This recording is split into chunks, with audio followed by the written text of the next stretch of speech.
What's up guys, it's time for your second video of the day. So I thought I would do a video talking about some of the mishaps me and my sister got into when we were younger. So we were always shutting our fingers in the doors, and I did that once at school. I came out as I was working in another room, and I came out to all the teacher, and as I came out the door shut, and it shut on my finger. I ended up having to go to A&E. My mum came to pick me up and we went to A&E, and I had to have two fingers taped up, strapped up, as I broke one of them as obviously it got shut in the door. There was another time when I was at school, and when I was at school, when I was at primary school, we used to go off site and do a lot of PE lessons, like other PE lessons off site. So we used to do things like kayaking, rock climbing, horse riding, and things like that. And in this particular term, we were doing rock climbing. And when we used to do like rock climbing and kayaking and stuff, we used to go to Shadwell Basin to do it. So we went to Shadwell, this particular day, it had been raining really heavily. So we weren't using the outdoor climbing wall that day because the teacher that was teaching us the rock climbing had said that obviously because it had been raining and everything, the outdoor climbing wall was very wet and slippery, and obviously for health and safety reasons we weren't allowed to use that climbing wall for that lesson because it wasn't safe basically, due to it being so wet and slippery. There was that, there was that possibility that we could get hurt. To avoid that, it was deemed safer for us to use the indoor climbing wall. So we were doing rock climbing, and to be honest, I don't fully remember what happened, but I think I must have come down off the wall too quickly, and as I came down, I didn't land properly. I sort of landed awkwardly on my foot and it sort of twisted my ankle. I know I hadn't broken it because the pain was bad, but it wasn't like agonising. It wasn't that agonising pain that you would get if it was broken. And I was able to put a small amount of weight on it. I wasn't able to put a major amount of weight on my ankle, but I was able to put a small amount of weight on it.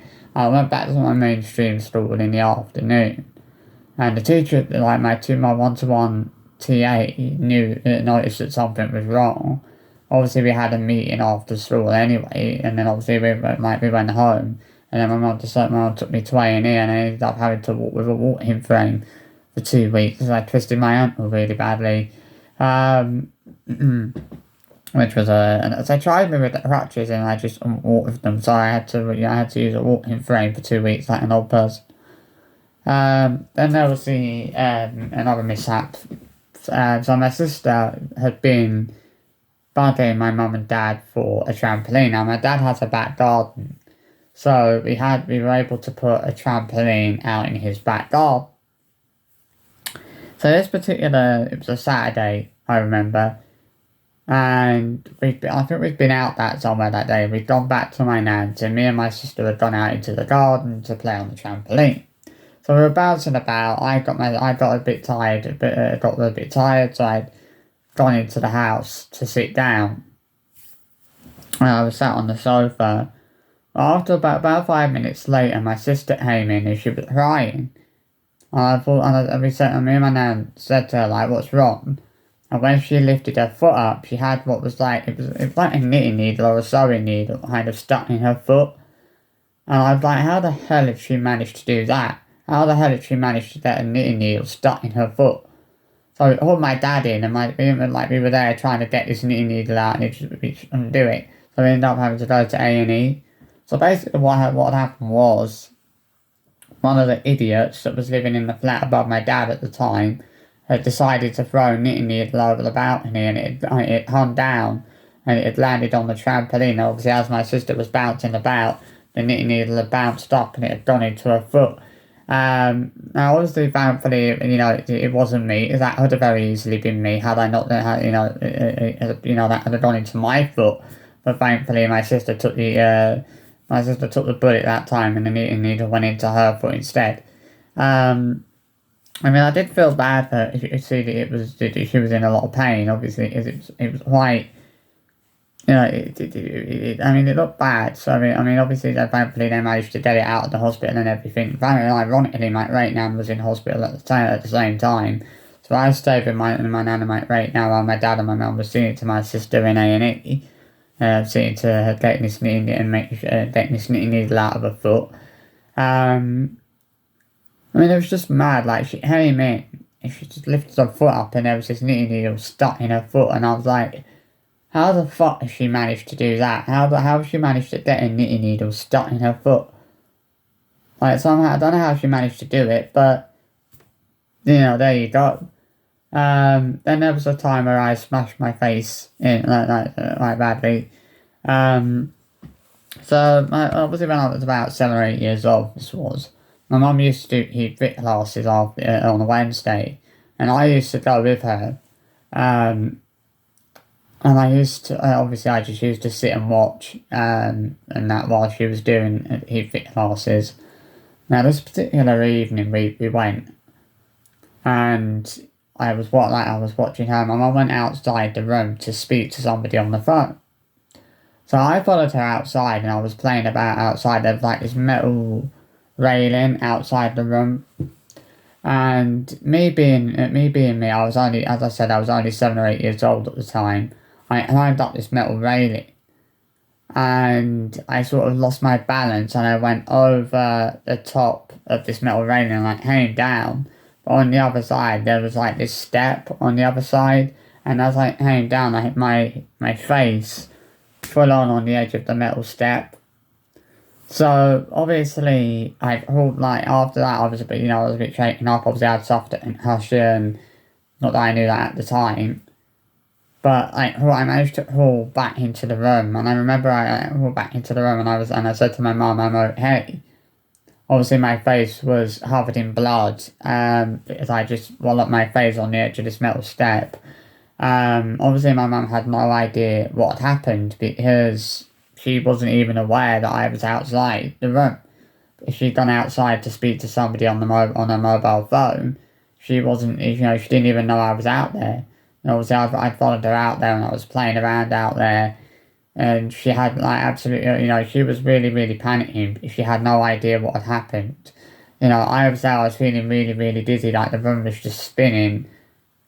I felt sick, and I knew that, I was pretty, it was a pretty bad concussion for the most part. I was in hospital for 3 days. I had a fractured cheekbone, fractured eye socket. I don't think I broke my jaw, thankfully, but I did suffer a concussion as well. What was funny is I went in the hospital. This was another time when my great nan was in the hospital. I went in the same day she was coming out, which was ironic. I mean, obviously, when I think back to that incident, it's always hard to look back on that. Like, seeing, as I remember, like, my mum was panicking so much. She didn't know what had happened. All she knew was it's obviously I just crawled back into the room on my hands and knees with my face covered in blood. And I said to her, I'm okay, but she didn't know that I was outside the room. She was outside speaking on the phone. And it was like, obviously I was able to tell her what I'd done. Obviously, what I'd done was incredibly stupid, climbing up the metal railing and then losing my balance and going over the top. And, I was doing a lot of silly things back then. But yeah, as I said, it's always hard to look back on that because I know that I was lucky that night because my injuries that I suffered could have been a hell of a lot worse. Had I, thankfully I didn't suffer any major head injuries or anything like that, or I didn't suffer a broken arm or a broken leg or anything like that, which I very easily could have done, depending on the way that I'd landed, but, it was basically my face that had taken the full force of the impact. As I came down, obviously I whacked my face full on the edge of the metal step, on the edge of the step, and I remember I couldn't walk for a few days. After that, even though I came home I went in on the Wednesday and then they discharged me on the Saturday, but I was still very wobbly on my feet for a few days. So my mum had to push, even though I was 7 or 8 years old, my mum was having to push me around in a pram because I was so wobbly on my feet. Um, it was quite scary, like obviously, like going into the resus and, they did the CT scan and all that. It's just, I mean, I see my mum panicking like that, it haunts me. Because I know that she was panicking. I remember she was panicking so much. She had no idea what had happened. Like, it was just mental that night. It really, really was. Um, then there was, I remember my mum had to go into hospital one day. She went to judo. We used to do judo at one point. And she went to judo one night and one of the other girls threw her when she wasn't ready and she broke her leg. But she came home that night. She didn't go to A&E straight away. She came home that night, went to bed, and when she got up in the morning, like her leg and everything was just black and blue. And she knew that she needed to go to A&E, so she and my aunt went to A&E. My nan dropped me off at school. And I was thinking that my mum would be there, like, when I came out of school, she'd probably be on crutches or something like that. But when I came out of school, my dad was there, and he told me that even my mum in because they wanted to do surgery. But I felt bad for her. She was in hospital for 11 days. And they kept on telling her that she was going into theatre and all that. But then they kept cancelling her operation because they had emergencies that came in that needed to obviously take priority over her surgery. And I remember she actually threatened to discharge herself. Because she was getting fed up, like she was just, waiting for for them to do the surgery and everything. They kept on telling her that she was going into theatre, and then it didn't happen, and eventually she did go into theatre, but I think they made a fuck up. Because, even now, she still has problems with that same kind of foot and the same leg. Like, every so often she gets, a really bad shooting pain that goes through her leg. And when it's weird, it's like, when you look at her foot, like, when she holds her left foot out, it's holds her left foot out straight. It is completely straight. But when she holds her right foot out, it's sort of hooked, like it's not fully straight, it's sort of hooked a little bit. And it's like, so they've obviously, I feel like they fucked something up there, but I don't know what. She still has a lot of problems with her leg and her foot even now, many years after that accident happened. But the worst thing is, like, my mum said that she thinks that the girl who did it, she said that she thinks that girl had actually done it on purpose and was actually plotting, was actually planning on doing it. She said that this other girl kept whispering with her mate, whispering with her friend, and they kept looking at my mum and laughing and all that. And obviously and the girl that did it, she never even had the decency to apologise to my mum for what she did. Like the other girl, she at least had the decency to come over to my mum and say that she was really sorry about what had happened, But the girl that actually did it, that threw my mum when she wasn't even ready and broke her leg, didn't even have the decency to come over and apologise and say that she was sorry for what she did. The fact that she broke my mum's leg and left my, basically injured my mum so badly like that, I didn't even have the decency to come over and apologise. It was so bad. Like, the least she had done is come over and actually said that she was sorry for what she did. But the fact that she didn't even have the decency to do that it's quite sad, really. It's like, well, there you go. I remember I had to go into hospital for 5 days a few years back while I was having seizures. Basically, they were a bit concerned because I remember I had a bang on the head at school.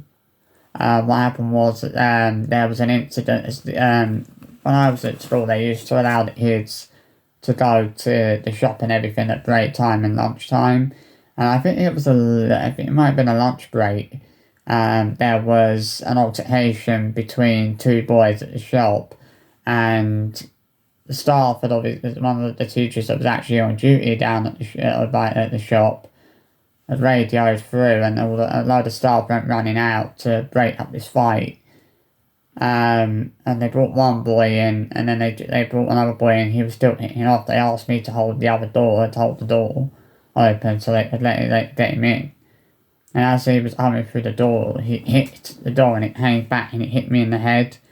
Now, obviously after that it wasn't long after that I started having like these seizures and everything, and they thought that maybe it was contributed to the bang on the head, but it wasn't anything to do with that. So I was having a drop down seizure where I would just drop to the floor and I'd be out of it for a few minutes max. And then I was having another seizure where I would just like phase out. I'd be sitting there and I was just like completely blank. And I obviously, I had a really bad seizure at school, and then I ended up having to go to A&E, and we waited and waited and waited, and we came home, we went back the following day, and they did a lot of tests. They had me in hospital for 5 days, hooked up to machines. I couldn't leave that room for the 5 days.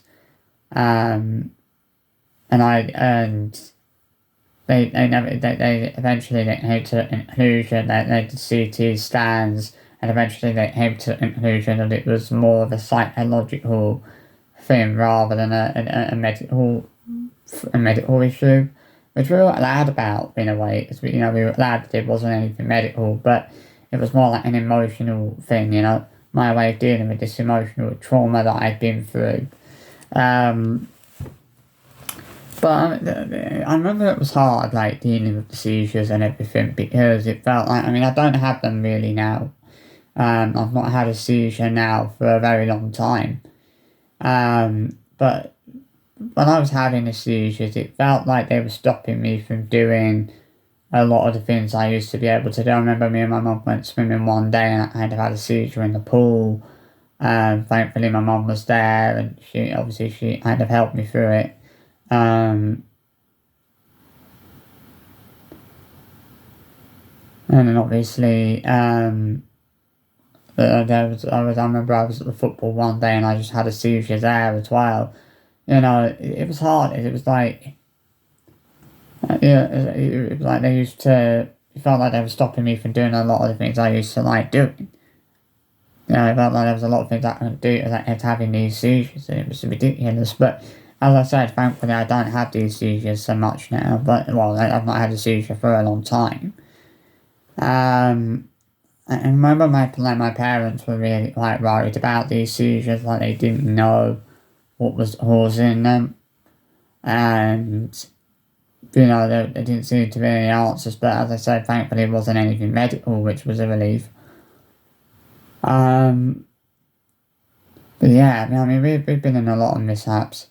I think that was the only major thing my sister ever did, was having a needle stuck in her foot, getting a needle stuck in her foot. The most major thing. I know when I was a baby, I had to go back into hospital the day after I was born because I stopped breathing. And then when I was 2 years old, when I was a toddler, I actually had to go into hospital because I came down with viral meningitis. And I ended up having to go to hospital in an ambulance, and yeah, it was scary. I feel like that's a big part of the reason why I don't like hospitals so much nowadays. Because obviously obviously I've been in hospital so many times as a kid, and like even now when I hate having to go into hospitals and everything, like the smell and just everything about them, just everything about them just freaks me out. And I know that might sound silly, but there's a lot of people that like hospitals, and I'm one of, I hate hospitals for every single vein of my life, every single breath. You know, I hope I never have to go into hospital again. But I mean, especially the Royal London, is there's like nothing to do. I remember when I was in the hospital for 5 days, we would start watching DVDs and stuff, like, as we don't watch TV because, like, the walls were so high up and you don't really get a decent signal even with an indoor aerial. Like, we just don't get a signal or anything. It was a bit unfortunate. I mean, obviously, I used to prefer, like, the old... The thing is with the new Royal London, it's not really that easy to sort of get in and out of there now. You know, with the old Royal London, it used to be a lot more, a hell of a lot easier to get in and out of there, and, you know, when we needed to. But nowadays, it's not as easy to do that. You know, nowadays it's a lot more difficult to do that. You know, and the other thing with the new Royal London hospitals, it's like, it's like, it feels like a bit of a maze, really. Like, there's, you know, it's hard to find a way to go, and you don't know which way you're going. It's easy to get lost. I feel like it's very easy to get lost in there. So I hope you've enjoyed this video anyway, and I'll see you for another one soon. Bye bye.